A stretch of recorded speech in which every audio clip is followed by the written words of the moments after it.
नमस्कार, हर खबर हरियाणा में आपका स्वागत है। मैं हूं आपके साथ भावना त्रिपाठी। रुख करेंगे प्रदेश की तमाम बड़ी खबरों की ओर। दिल्ली में हरियाणा के सीएम नायब सिंह सैनी ने बीजेपी के राष्ट्रीय अध्यक्ष और केंद्रीय मंत्री जेपी नड्डा से मुलाकात की। ये मुलाकात दिल्ली एयरपोर्ट पर हुई, जिसके बाद सीएम सैनी महाराष्ट्र के लिए रवाना हुए।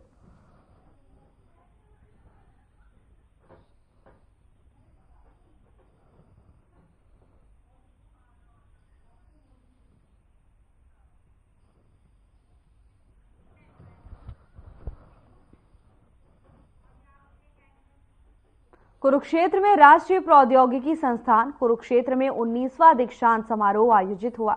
हरियाणा के राज्यपाल बंडारू दत्तात्रेय ने समारोह में शिरकत की।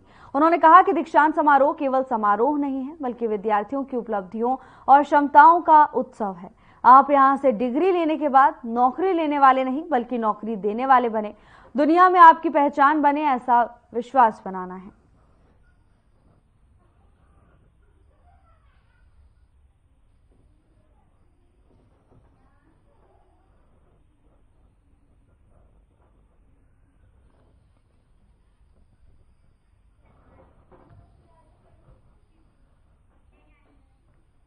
बीजेपी के प्रदेश अध्यक्ष मोहनलाल बडौली फतेहाबाद बीजेपी कार्यालय पहुंचे। सदस्यता अभियान को लेकर पदाधिकारी और कार्यकर्ताओं की मीटिंग ली। 15 जिलों में खुद जाकर सदस्यता अभियान के बारे में पदाधिकारी और कार्यकर्ताओं के साथ बैठक की है। विधानसभा चुनाव में पार्टी से भीतर घात करने वालों को लेकर मोहनलाल बडौली ने कहा कि उनको लेकर पार्टी को जानकारी मिली है। कुछ मंदिर की कमेटियों और खाप पंचायत ने भी भीतर घात करने वालों की एक लिस्ट दी है। इसकी पड़ताल की जा रही है। भारतीय जनता पार्टी का जो संगठन का पर्व है और इस संगठन के पर्व में सदस्यता अभियान को लेकर आप के बीच में आज ये फतेहाबाद जिले का जो 14वां जिला है, 15वां जिला है, फतेहाबाद का 15वां जिला है और सभी जिलों में इसी प्रकार के प्रवास के कार्यक्रम। भारतीय जनता पार्टी का जो वर्ष 2024 का सदस्यता अभियान है, इसमें जो 2019 में हमारा सदस्यता अभियान चला, जिसमें 33 लाख सदस्य हरियाणा प्रदेश में भारतीय जनता पार्टी के थे, उन सबको रिन्यू करते हुए और संख्या को बढ़ाते हुए 50 लाख सदस्य हरियाणा प्रदेश में बनाने का लक्ष्य रखा है। हरियाणा प्रदेश में 20,629 बूथ है। प्रत्येक बूथ पर 250 सदस्य भारतीय जनता पार्टी के बने। इस प्रकार का लक्ष्य पूरे प्रदेश के प्रत्येक बूथ पर हमने लिया है। उसको पूरा करने के लिए हमारे प्रत्येक जिला के प्रशिक्षण वर्ग हुए, उसके बाद 313 मंडलों के सभी के प्रशिक्षण वर्ग हुए और उसमें जो प्रक्रिया सदस्य बनाने की है, जो हमारी भारतीय जनता पार्टी ने एक नंबर लॉन्च किया है और ये नंबर पूरे देश के लिए है। पूरे देश का में कोई भी व्यक्ति भारतीय जनता पार्टी से जुड़ना चाहता है तो उसके लिए नंबर तो जारी किया है 8800002024। इस नंबर पर कॉल करने से एक SMS के द्वारा मैसेज आता है कि आप भारतीय जनता पार्टी के सदस्य बने हैं, आपकी सदस्य संख्या ये है और आपका स्वागत। उस लिंक को अगर आप खोलेंगे तो फिर एक फॉर्म खुलता है जिस पर उस व्यक्ति का टेलीफोन नंबर और टेलीफोन नंबर डालने के बाद फिर एक OTP आता है। उस OTP को डालने के बाद पूरा फॉर्मेट खुल जाता है जिस पर उस व्यक्ति ने अपना पूरा ब्यौरा भरना होता है और उसका नाम क्या है, उसका एड्रेस क्या है, उसकी जन्म तिथि क्या है, उसकी जाति क्या है, उसका व्यवसाय क्या है, क्वालिफिकेशन क्या है। तो 5-7 ऐसी जानकारियां और उसकी विधानसभा कौन सी है, जिला कौन सा है और उसका मंडल कौन सा है। इस प्रकार से भारतीय जनता पार्टी अपने कार्यकर्ताओं की पहचान बूथ के हिसाब से पूरी जानकारी का एक फॉर्मेट भरवाते हुए और फिर उसमें लास्ट में एक आता है कि किसके रेफरेंस से आप पार्टी के सदस्य बन रहे हैं। तो जो हमारे टारगेट हमने दिया है सभी सांसदों को 30,000 सदस्य बनाने का, सभी विधायकों को 20,000, सभी हमारे चुनाव लड़े प्रत्याशियों को भी 20,000।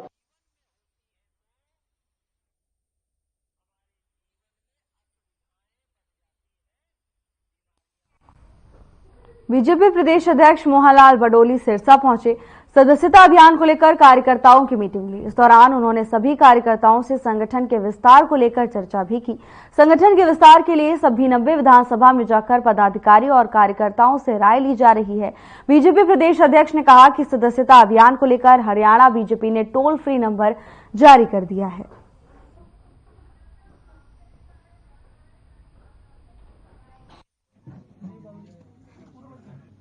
आज जो सदस्यता अभियान को लेके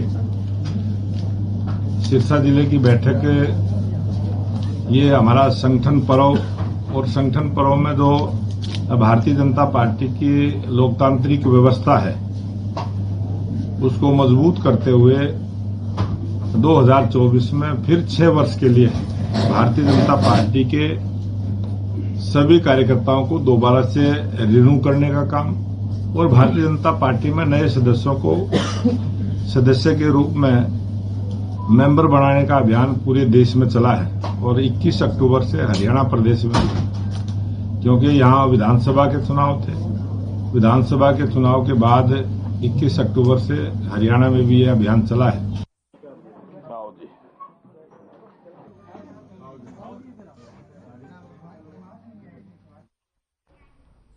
सिंचाई एवं जल संसाधन मंत्री श्रुति चौधरी ने सूक्ष्म सिंचाई कमान क्षेत्र और हरियाणा जल संसाधन प्राधिकरण के अधिकारियों के साथ समीक्षा बैठक की।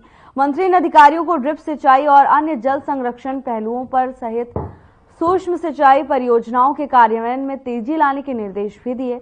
उन्होंने जल भराव की बढ़ती समस्या से निपटने के लिए सिंचाई एवं जल संसाधन विभाग तथा लोक स्वास्थ्य अभियांत्रिकी विभाग के बीच सहयोग के महत्व पर भी प्रकाश डाला। उन्होंने आगे निर्देश दिया कि प्रदेश भर में जल पृथक्करण का आकलन करने के लिए 1 सप्ताह के भीतर एक व्यापक सर्वेक्षण किया जाए। साथ ही उन्होंने जल संसाधनों की निगरानी में बेलदारों और नहर रक्षकों की महत्वपूर्ण भूमिका की भी सराहना की। उन्होंने इस बात पर जोर दिया कि ये पद विभाग के संचालन के लिए बेहद महत्वपूर्ण है और रिक्त बेलदार पदों को जल्द भरने के निर्देश दिए।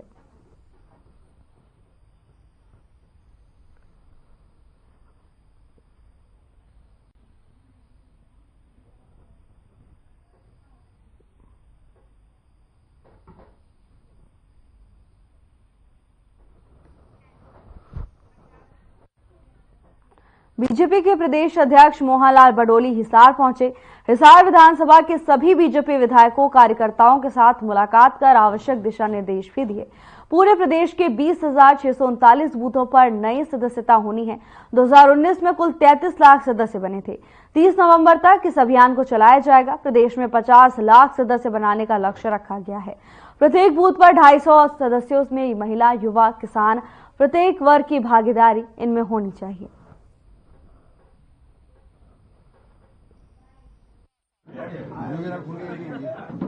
आज ये हिसार जिले की जो सदस्यता अभियान भारतीय जनता पार्टी का 2024 का चला है और भारतीय जनता पार्टी का जो ये संगठन का पर्व है, इसमें पूरे हरियाणा प्रदेश में 20,629 बूथों पर भारतीय जनता पार्टी की नई सदस्यता होनी है।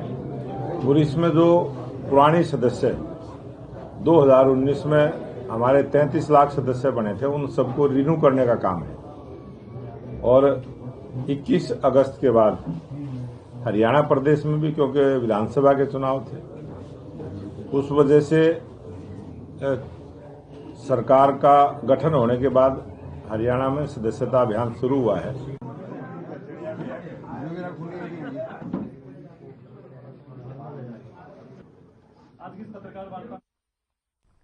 चौधरी बंसीलाल विश्वविद्यालय कुलपति के प्रोफेसर दीप्ति धर्मानी ने युवा कल्याण निदेशालय द्वारा आयोजित 11वें त्रिवेणी महोत्सव का उद्घाटन किया। इस दौरान उन्होंने कहा कि शैक्षणिक संस्थान भारतीय संस्कृति के रखरखाव और विस्तार में महत्वपूर्ण भूमिका निभाते हैं। भारत की संस्कृति विश्व की सर्वश्रेष्ठ संस्कृति है और इसका डंका विश्व भर में बजता है। इस संस्कृति की बदौलत ही भारतीय युवाओं ने अपनी प्रतिभा का लोहा विश्व भर में मनवाया है। शैक्षिक संस्थानों में पढ़ रहे विद्यार्थियों की प्रतिभा को निखारने में युवा महोत्सव महत्वपूर्ण भूमिका अदा करते हैं।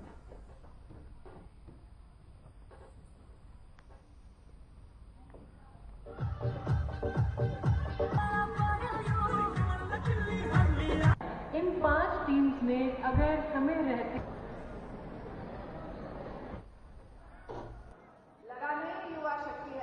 11वां त्रिवेणी युवा महोत्सव 15 से 19 तक हमारे यहाँ चलेगा।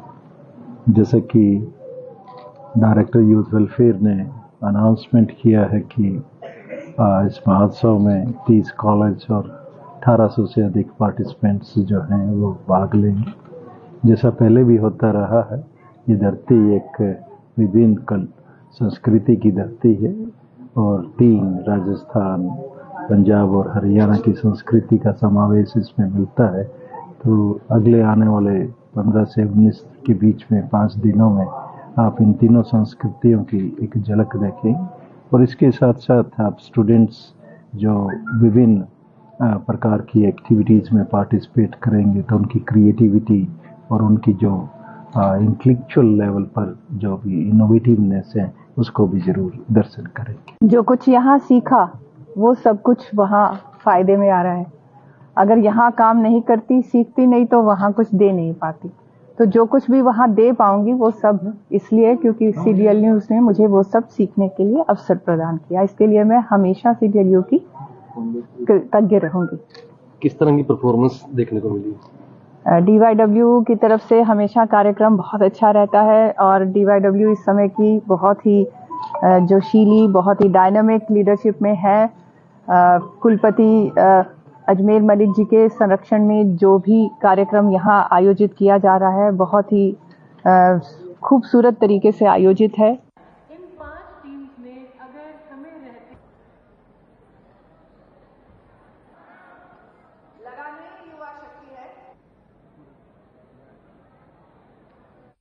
बीजेपी प्रदेश अध्यक्ष मोहनलाल बड़ौली का बयान सामने आया। उन्होंने कहा कि बीजेपी भारत की सबसे बड़ी पार्टी है और मोदी ऐप के माध्यम से लगातार लोग बीजेपी के सदस्य बन रहे हैं। हरियाणा ने हर बूथ पर 250 सदस्य हों, इसके लिए बीजेपी अभियान चला रही है। इसके साथ ही उन्होंने कहा कि कांग्रेस हार का ठीकरा ईवीएम मशीन पर फोड़ रही है, जबकि उनके कुछ नेता को पहले ही आईएएस तक के रह रहे हैं। वे समझते हैं कि मशीन में कुछ नहीं होता तो वो इस बात को नहीं बोल रहे। तो वहीं भिवानी के विधायक घनश्याम सराफ ने भी कहा कि नए कार्यकर्ताओं को जोड़ने के लिए प्रदेश में कवायद छेड़ी जा रही है।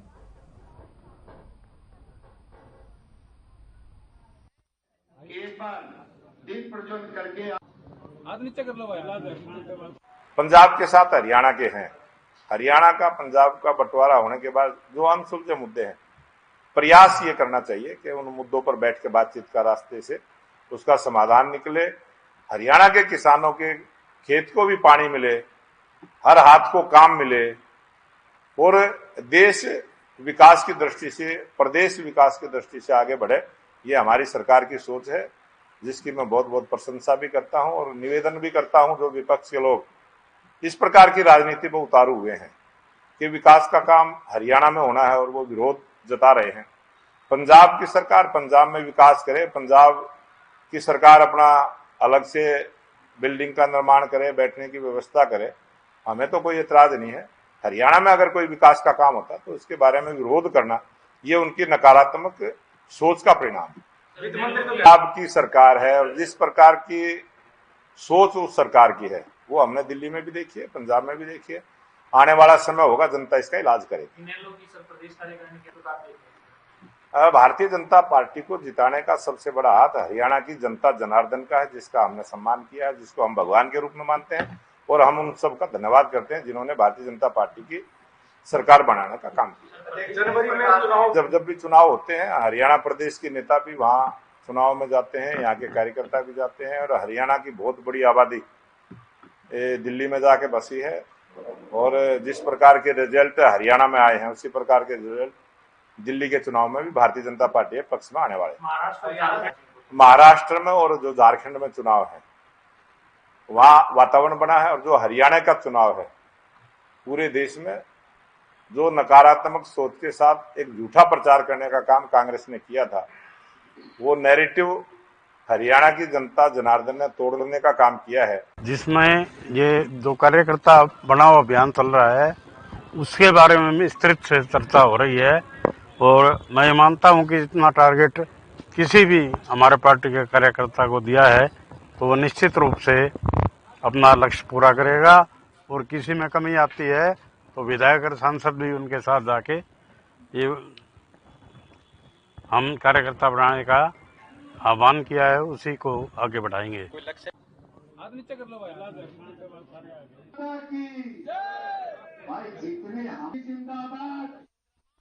खबर सिरसा से है, जहां पराली जलाने की घटनाओं पर रोक लगाने को लेकर प्रशासन पूरी तरह से गंभीरता से कार्य कर रहा है। इसी कड़ी में उपायुक्त शांतनु शर्मा ने धान की कटाई वाले एरिया में ग्राम सचिव और पटवारी सहित संबंधित अधिकारियों को रात्रि ठहराव करने के आदेश जारी किए हैं। जहां ये अधिकारी पराली जलाने की घटनाओं पर निगरानी रखेंगे, तो वहीं गांव में आम जन को पराली न जलाने के बारे में जागरूक भी करेंगे। उपायुक्त शांतनु शर्मा ने बताया कि पराली जलाने की घटनाओं के कारण वायु गुणवत्ता में उल्लेखनीय गिरावट आई है, जिससे स्वास्थ्य संबंधी खतरा पैदा हो रहा है। इससे विशेषकर बुजुर्गों और बच्चों में सांस से संबंधित समस्याएं उत्पन्न हो रही हैं। साथ ही उन्होंने कहा कि पराली जलाने से निकलने वाले धुएं से पर्यावरण प्रदूषित हो रहा है। पर्यावरण को स्वच्छ बनाए रखने की हम सब की सामूहिक जिम्मेदारी है, इसीलिए किसान इस दिशा में पराली न जलाकर अपना सहयोग दें। उन्होंने कहा कि पराली जलाने और इस तरह की घटनाओं में संलिप्त व्यक्ति के खिलाफ सख्त से सख्त कार्रवाई की जाएगी।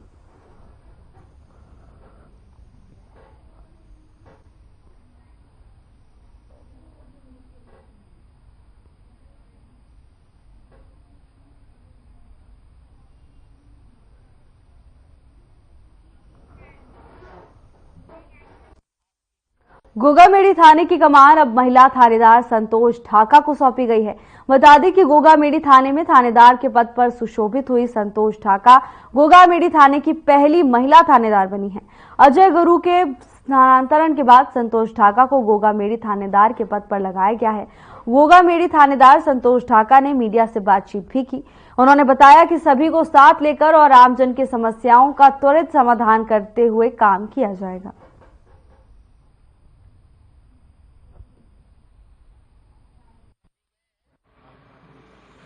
मेरी सबसे पहले प्राथमिकता रहेगी अपराधियों में भय और आमजन में विश्वास, और अपराधियों की धरपकड़ रहेगी। नशे के खिलाफ सख्ती से कार्रवाई की जाएगी, सख्ती से और कार्रवाई की जाएगी, नाकाबंदी की जाएगी और गश्त ज़्यादा से ज़्यादा की जाएगी और सख्ती से कार्रवाई की जाएगी। उनके लिए भी सख्ताई से गश्त की जाएगी, नाकाबंदी की जाएगी और लोगों के आराम तलाश ली जाएगी। सभी जगह गश्त ज़्यादा से ज़्यादा बढ़ाई जाएगी।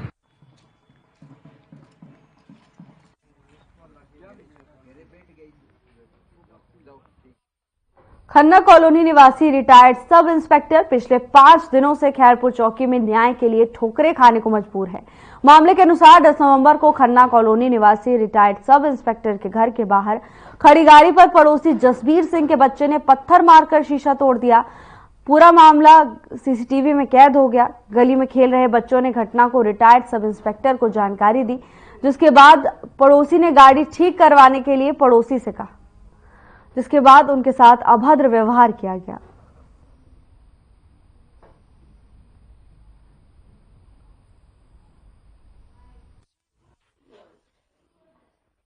मामला ये हुआ जी, मेरी गाड़ी के आगे बच्चे खेल रहे थे और पीछे एक मेरे पड़ोस में है जसवीर सिंह, वो ऊपर कुछ काम कर रहा था, साथ में उसका दोता नूर खड़ा था। उसने ऊपर से पत्थर मारा जो मेरी गाड़ी पे आगे मेरे शीशे पे लगा, जो मेरा शीशा टूट गया। और पत्थर मारने के बाद जो आवाज आई, आवाज में बच्चे भाग के आए, उन्होंने गाड़ी शीशा देखा, शीशा टूटा हुआ था। उन्होंने आवाज मारी, मेरे में घर के अंदर था, आवाज मारी, भाई आपकी गाड़ी का शीशा टूट गया। बोले किसने तोड़ा? बोले आगे ऊपर जो नूर है उसने पत्थर मारा है। फिर मैंने ऊपर जाके उसको नाना कहा, भाई आपके ये 2-3 मेरी गाड़ी तोड़ दी है। और देखिए, बोले उसने कहाँ तोड़ दी, ये तो मेरे पास बैठा है, मैं एक बार इसे पता तो कर लो, आप पूछ तो ले हो। बोल जब मेरे पास ऊपर बैठा मैं कैसे पूछ लूं? फिर मैं कहता एक बार नीचे आ जा, गाड़ी देख तो ले, गाड़ी तो मेरी तोड़ दी और सीसीटीवी देख ले। बोले मैं क्यों देख लूं, तन जो करना है कर ले।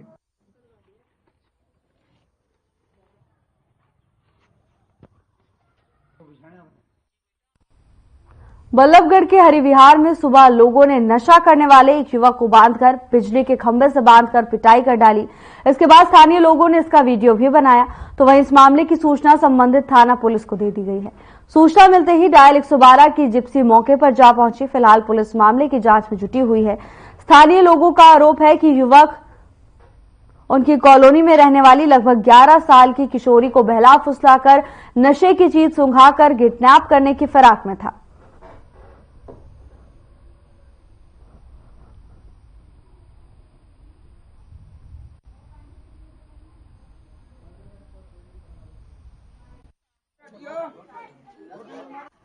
अंकल क्या बोलते हैं, इसलिए ना पहले मुझको क्या बोलते मैं और मेरी दीदी गई थी घूमने फील्ड में। अब मुझे लगा यहाँ से रास्ता, दीदी को लगा यहाँ से रास्ता था और ये मुझसे पूछने लगा क्या होगा। फिर इसने मुझे कॉफी दिया। फिर ये मेरा हाथ पकड़ के फिर बोलने लग गया कि चलो तुम मेरे साथ चलो। मैंने बोला मैं नहीं जा रही। हाँ फिर क्या बोलते हैं, इसने मुझे ऐसे करके कबाड़े वाले बोला है। फिर क्या बोलते हैं, इसने मुझे बोला तो यहाँ तक आके मुझे सुगाने लग गया। कुछ मैंने बड़े आपा को बताया तो ये भगने लग गया। क्या सुगाया था? इसकी जेब में है। वही सुगाया था मुझको, नशेड़ी वाला। हाँ नाम तुम्हारा? अल्ताफ। कहाँ रहते हो आप? आसिया। क्या हुआ था तुम्हारे साथ? मैं तो यहाँ जा रहे थे, लड़की जा रही थी, मैं ऐसे जा रहा था सीधा काम पे। किडनैपिंग करने आए थे आप? मैं अपने सीधे काम पे जा रहा था। यहाँ फिर इन भाई ने वापस बुलाया था, मैं वापस ऐसे उल्टा चला गया था। फिर भाई ने मुझे पकड़ के लिया। ये लड़की को कोई सोल्यूशन वगैरह कोई क्या सुंगा रहे थे आप? कुछ भी नहीं। इस जेब में क्या सोल्यूशन क्यों रखी है? ये तो मैंने पी रखी थी। सोल्यूशन पीते हो आप? नशा करते हो? और क्या क्या नशा करते हो? बस ये छोटी बच्ची आरोप लगा रही है, गलत लगा रही है। मैंने इसको नहीं सुना। अरे तो सही है, तू भगा क्यों? ये तो मुझे नहीं पता क्या चीज है, पर यही सुमार था मेरी लड़की को। नशे आपकी बेटी थी? हाँ जी। कहाँ की घटना है ये है मैदान की। ये अभी तो मैदान। कितने बजे घटना है? ये अभी 6:30 बजे सुबह 6:30 बजे। अभी पता लगा कौन है, कहाँ का है ये? जी मैं कभी इसको बोलता हूँ तो ये बोलता मेरा नाम अल्ताफ है, कभी सोनू है, फिर कभी कहता मैं नंबर नहीं दूंगा। क्या लग रहा है आपको? क्या हुआ होगा? किडनैपर है। किडनैपर लग रहा है? हाँ, क्योंकि पहले भी हादसा 1-2 कर चुका है ये। पुलिस को बता दिया? आज में आने वाले ही तो कर रहे हैं। क्या कह रहे हैं पुलिस वाले? वो कह रहे हैं मैं अभी आ रहा हूँ, अभी तक आए नहीं है।